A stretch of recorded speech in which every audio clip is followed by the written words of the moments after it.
following is a presentation of HBO Sports.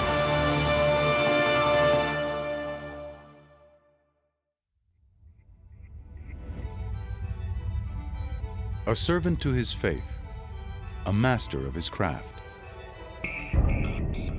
Andre Ward last tasted defeat in the ring at the age of 12, earning Olympic gold before besting his first 25 professional opponents. He is now the unified super middleweight champion of the world. Over the course of a decade, he has established himself as a dominant force in the sport, as soft-spoken as widely feared. Of talent so esteemed, rarely has Chad Dawson stepped between the ropes as an underdog. And new light heavyweight champion of the world! Two champions at the apex of their skill, on a journey begun by their fathers, find inspiration in those closest to carry them farthest in search of lasting legacy. Andre S.O.G. Ward. I ain't gonna give it to you. You gotta take it.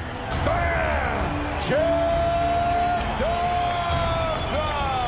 On Saturday, September 8th, the paths of Andre Ward and Chad Dawson will converge. In a ring both men will share, to combat for a victory only one can have. The champions go, baby. This is a story of two American champions Easy work. preparing for one fight to define their careers. This is 24/7 Road to Ward Dawson.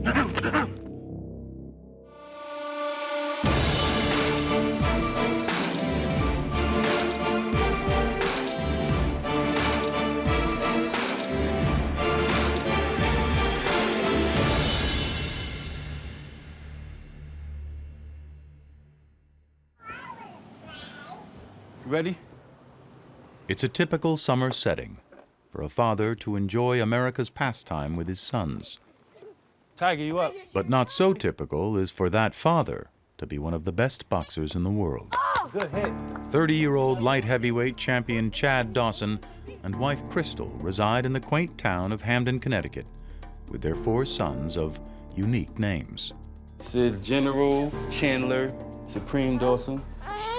This is Third Chancellor Dawson. And this is Prince Chadwick Dawson, Jr. And then we got Tiger No, I'm picking it up. Dawson. I'm not doing that. Not doing what? Tomorrow, Dawson will leave his family and the small charms of New England for the bright lights of Las Vegas to prepare for the biggest challenge of his career, a September 8th fight against super middleweight champion Andre Ward. I'm excited. I mean, usually I'm not that excited about leaving, but this time I'm excited. I got a big fight coming up, so this is a fight that really could put me in a position where I want to be, so I'm excited about that. Dawson's youth was spent just a few miles from this tranquility, a quiet child amid New Haven's worst violence. I mean, New Haven is definitely a rough place. I done lost friends, either buried them or either, they're in jail. Kids I grew up with, went to school with. But my mother and father, we did what we had to do to get by, and we stuck together as a family. Sticking together meant not only in the home, but also in the gym, as Dawson's father, Rick, a former pro fighter, introduced his son to boxing at the age of 8.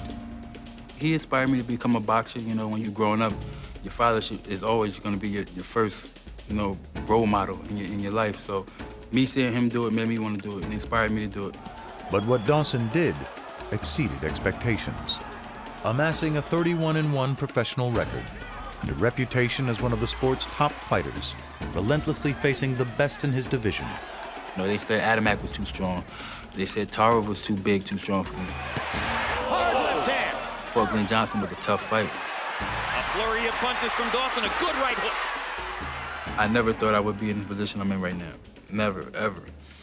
So when you talk about, my place in boxing and where do I see my career in 10 years from now, I want to be waiting for the phone call from the Hall of Fame.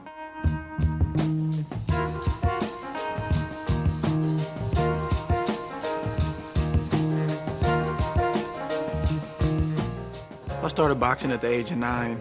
My first love was baseball, believe it or not. I was a pitcher and a shortstop. But my dad, he boxed. And he started telling me stories about his rivals and how he prepared for fights. And being a young kid who looked up to his father, I wanted to do what he did. Just outside Oakland, California, the latest chapter of Andre Ward's life is unfolding as training camp has begun for his fight against Chad Dawson. It's been a steady climb for the 28-year-old boxer from the Bay Area, whose first great step came in 2004 at the Athens Olympics.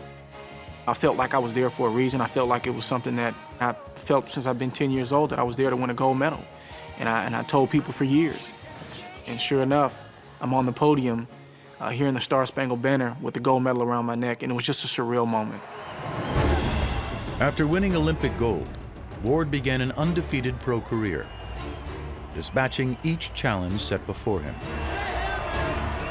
His latest feat came at a multi-year boxing tournament, which Ward entered as an untested dark horse and exited as the unified super middleweight champion of the world. Victories over elite opposition included Miguel Kessler and Arthur Abraham, and culminated with a dominating victory over Carl Froch to take home the Super 6 World Boxing title. By winning the Super 6, I think the world, they know that I'm the real deal in terms of my pedigree as a fighter. You know, we fought all sorts of different fighters in the Super 6, and it also shows that my trainer is a real trainer. 1, 2, 3, bang, bang. Ward and his longtime trainer Virgil Hunter were named Fighter and Trainer of the Year for their impressive wins in 2011. The dual victory was a testament to a team that has been indelibly linked since Hunter took Ward on as a 9-year-old boxing student.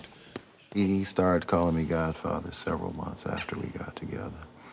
We never had a ceremony or anything. Didn't need to, it was just God-given, you know. He was a son, he's God's son, and I'm Godfather, so we just took it from there. It was a familial bond that only intensified when at age 18, Ward's father, Frank, suddenly passed away. Even before my father passed, he was there. You know, my dad, he didn't trust a lot of people with his kids, but he trusted Virg. You know, Virg would pick me up to run. He'd, you know, take me to the gym. And of course, my dad was there, but Virg was already kind of playing a dual father role. So, you know, when my father died unexpectedly, it was natural for him to step in. He pretty much continued to do what he had been doing.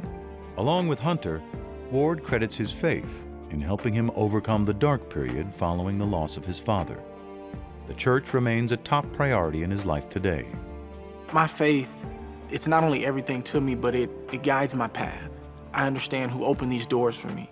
I may not always want to do the right thing, but my faith causes me to do the right thing because I want to please God and I want to make him happy. Whether I'm raising my kids, whether I'm trying to be the best husband I can be the best role model or the best example, you know, my faith is my foundation.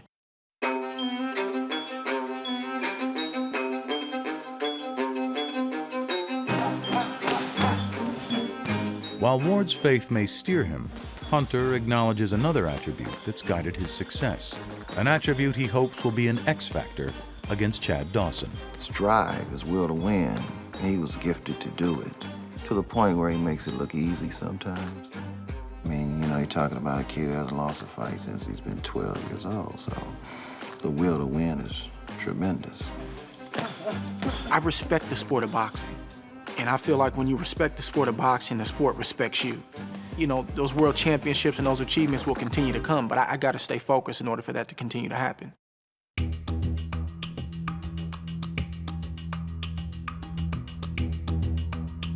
In Las Vegas, Chad Dawson has traded in the comforts of home for training camp in the desert.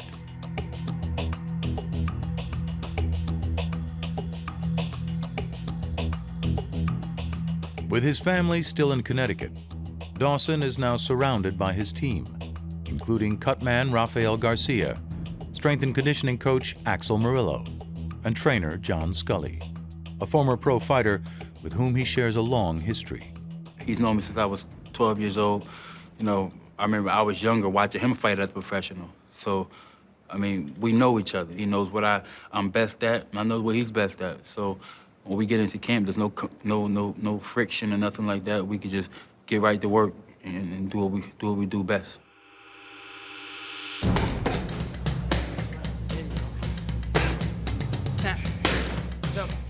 The two met when Dawson was a young amateur and paired together briefly in the pro ranks. After recent years working with various trainers, Dawson returned to Scully last October. Look, you see that? When you sit your butt down low, he takes his hook away. It's gone. You're a fortress. He knows that I know him as a fighter. I think that when we trained together the first time, I brought out several aspects of his game that he had never really, produced at that time. And from talking to him, I gathered that he never forgot that. I felt like me being with so many different trainers, I kind of got confused with my style. What was my style, and now that I'm back with Scully, I know what my style is. That's a pure boxer. And we've been working on that, and everything's been great. For his bout against fellow champion Andre Ward, Dawson is moving down in weight from 175 to 168 pounds and fighting in Ward's hometown of Oakland, leaving many to believe too much has been compromised. The boxer takes exception. The weight doesn't bother me. The fact that the fight's in his backyard doesn't bother me. Ward's a great fighter. I'm a great fighter, so why not? I mean, I'm excited about 168 because being with him for so long, I know his body, I know the way it works, and I know how easy we make 175. Weight is going to be the last issue. This is all about getting ready. Strategy, speed, strength, conditioning. So, advantage us. Still, odds makers have made Ward the favorite, putting Dawson in the rare role of underdog, a fact not lost on the champion, but one from which motivation is found. I don't know why I'm the underdog in this fight. I don't think people look at, the resumes too close. I mean, I've beaten some big names in the sport. No name was bigger than that of future Hall of Famer Bernard Hopkins. Last year, the two faced off in a bizarre fight. That's a tackle by Tad Dawson. He picked Hopkins up and threw him down. First ruled a win for Dawson, later overturned to a no contest. 4 months ago, the two met in a rematch, with Dawson undeniably dominating. He's one of the greatest fighters of all time, but I mean, it just was such a great feeling for me to be able to dethrone him and get my titles back. And moments after the victory, Dawson made a public challenge for his next opponent. I would love a fight with Andre Ward. I mean, I think that makes for a great fight. Super middleweight champion. Super middleweight champion. I mean, I can make 168, or we could do it at 175 catchweight. It doesn't matter to me. I want to make my statement known. I want everybody to know who I am. We didn't have to make the Andre Ward fight. We wanted to do a catchweight at 170, but they threw it out the window and said, no, we're not going to make the fight unless it's 168 pounds. I still didn't have a problem with that. We made the fight happen, and it's here.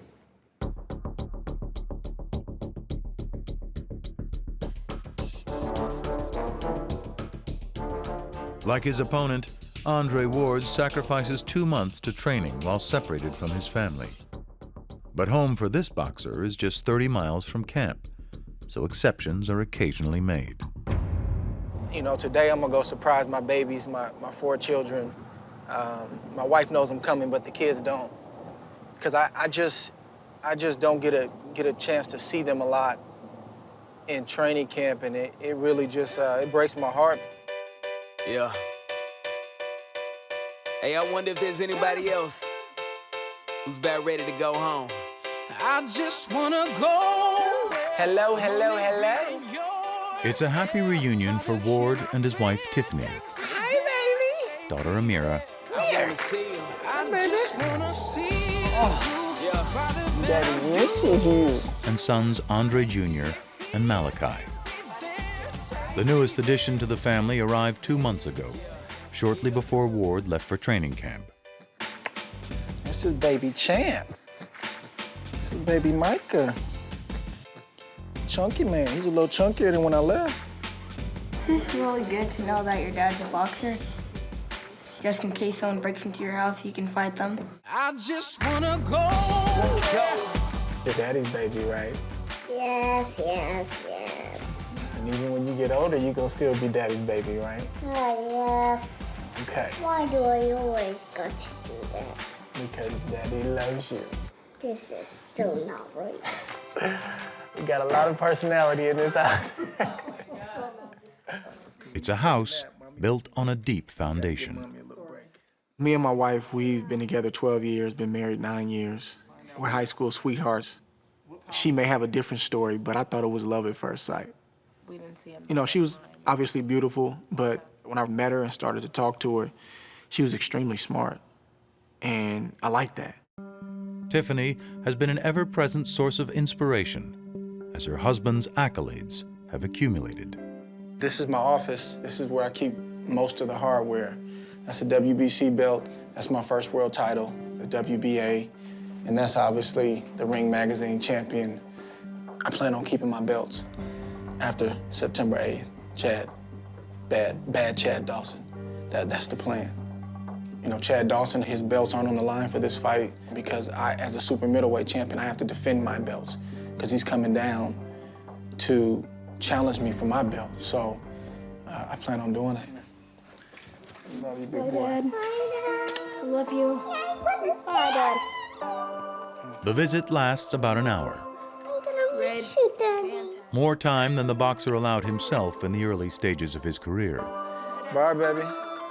When I first turned pro, I used to think the focus was staring at a wall for 6 or 8 weeks and not talking to anybody. And as you get older and you start to mature a little bit, you understand that that's counterproductive and that's not gonna get it done. Bye, Dad. Bye, baby. I need those times where I can see him. You know, I need to kiss my children. I need to kiss my wife. I need to sit and talk to them, you know, for an hour or however long I get with them. It's a recharge. I tell you what, from being away from my family for 2 months, by the time it's fight time, it's home because I know what I've sacrificed.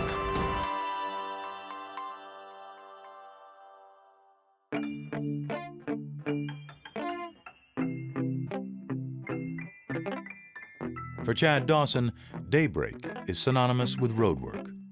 Today, that road winds up the scenic hills of Nevada's Red Rock Canyon. The rigors of these morning runs are measured by Dawson's trainers the old-fashioned way, by joining in.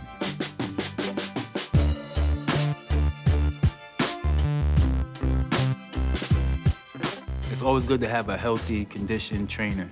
Scully's in good shape so he can run with me. Axel's in tremendous shape so he can run with me. And that's something, you know, I could look up to. You know, I think Chad feeds off that. He likes it that I'm still in the game in that aspect. And I think he likes that, the fact that Axel isn't some, you know, older guy smoking a cigar telling him how to do something. I mean, he's actually doing it with him. And I think that motivates Chad.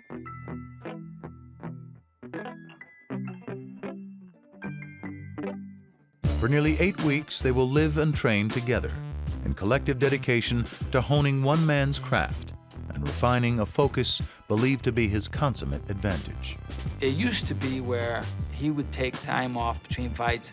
Like when a fight ended, that was it. The fight was over, he wasn't thinking about boxing. Now he's in the mindset of, we gotta get right back in the gym, we gotta hold on to what we have. This is just a continuation of the Hopkins training camp, which was a continuation of the first Hopkins fight. 6 days a week, Dawson follows a fixed schedule. 7 a.m. runs in the hills, 3 p.m. training at the gym. But for today, the routine is broken. Dawson's family has arrived from Connecticut for a very special occasion.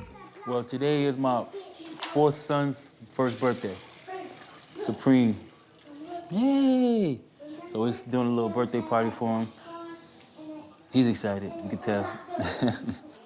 The birthday party has brought Dawson's 2 worlds together, allowing his boxing team to see the fighter's success outside of the ring. A wrestler in the No WWE. ketchup, no ketchup. Oh, no ketchup? Just burger like this? He's a real father, you know what I mean? He's with the kids, he's involved with the kids. And, you know, I'm proud of him. I'm proud to see him because, you know, again, I knew him when he was, I guess, 11 and 12. And to see him now and to take care of those kids and they're buddies, and it's really nice to see. This intimate gathering would have had a less festive air just 2 years ago, on the heels of Dawson's only loss of his career to Jean Pascal. When I lost to Pascal, I mean, I can honestly tell you, I had like a 15, 20-man entourage. I had people who were around me just to see what they can get out of me. I mean, when I lost, all those people disappeared, all of them. That opened my eyes to show me that who my real friends are and who's around me for what. Chad, you wanna make weight? Real easy? Come stand in front of this grill a few minutes. The guys who you see here with me right now, that's my team. Those are my friends, that's my family. You guys ready? 1, 2, 3. Happy birthday to you. Happy birthday to The celebration will last until dusk. And for this group, the hope is there will be reason to reconvene for another one on the evening of September 8th.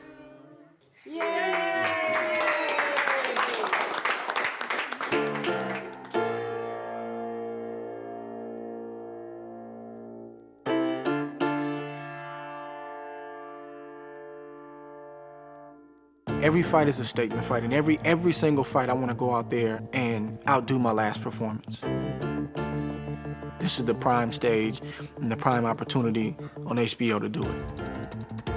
Each opportunity undertaken by Andre Ward together with trainer Virgil Hunter necessitates adjustments, but perhaps none greater than the emotional shift in their dynamic. There's always friction in training.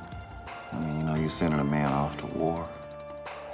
I can't be Godfather. I don't care if you like me, you know, because I have a responsibility to bring you through this. Come on, baby, just right there, right there, right there. Working your stamina, working your technique. Turn them over, run your shoulders in. For Hunter, a former probation officer, the essence of training is to have no routine feel routine.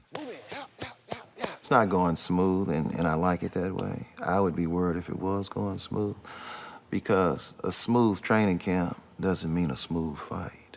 I believe it's what you overcome, the obstacles that you overcome. I don't think any Navy SEAL or Green Beret has went overseas without having some live bullets shot at them, right? I don't think that was smooth training at all. The theory was validated while training for Carl Froch this past December. Just a few days before the fight, Ward broke his left hand. There was one remedy for the pain: a fighter's practiced perseverance. I broke my hand literally 5-6 days before the Froch fight. It got worse, obviously, fighting 12 rounds with a broken hand, and just, you know, those micro fractures, those small little fractures, they take a long time to heal. This is a Bruce Lee technique. This is a martial arts technique. This is pure rice. We just long grain rice. This is therapeutic and it's strength work for the hand. The hand is great. The hand is fine. I'm refreshed and I'm ready to go. And here we are getting ready for September 8th. As the date approaches, a healthy Ward searches to decipher how to beat a bigger man with a longer reach. Such decryption has become a standard weapon of Ward's armory. You have to find a way to beat every style, whether they're tall, whether they're, you know, short arms, long arms, aggressive box. We're giving Chad the credit that he deserves, but at the same time, it's not a foregone conclusion that Chad Dawson is going to beat me because he's got a few inches in height and a few inches in reach. You know, some people see it as a physical thing. We see it as a boxing match. It's like you might have a Uzi and I might have a 38, but if you don't know how to use your Uzi and I know how to use my 38, it didn't make a difference that you had the superior weapon.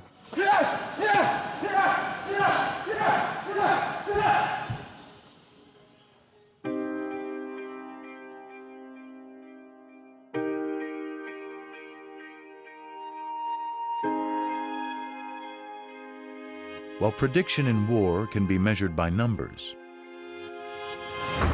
warriors are measured by the intangibles of the heart. For them, there is no measure but to compare success against fulfillment of their own talent. Being a champion, it means the world to me. That was a realistic goal that my father and Virgil set for me. I mean, we used to count on our hands the years that we had left to make it to the Olympics. And then it was almost like a foregone conclusion that we were going professional, and the next goal was to win a world title. But I feel like there's still greatness up ahead. I'm just looking forward to the opportunity, becoming a super middleweight champion of the world. Bigger, stronger, and I can last. I'm gonna continue to say Andre Ward's a good fighter, but come fight night, I'm gonna get my way.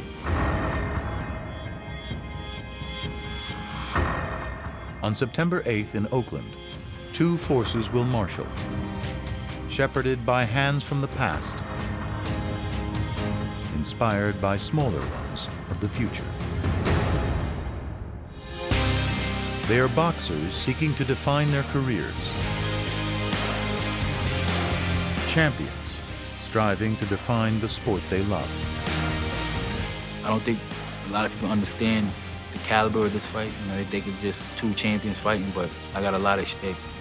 And Andre Ward has a lot at stake too. We're putting it all on the line, and I think that's something that should be respected. This is a 50-50 fight, and somebody's gonna step up and show who deserves to be the champion.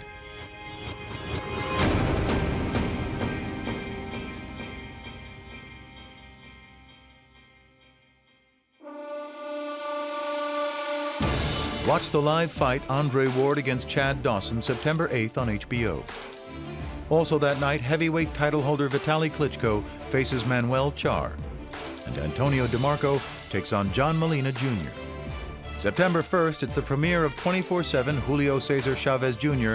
and Sergio Martinez. Go behind the scenes with both men for 2 weeks leading up to their live fight on HBO pay-per-view September 15th.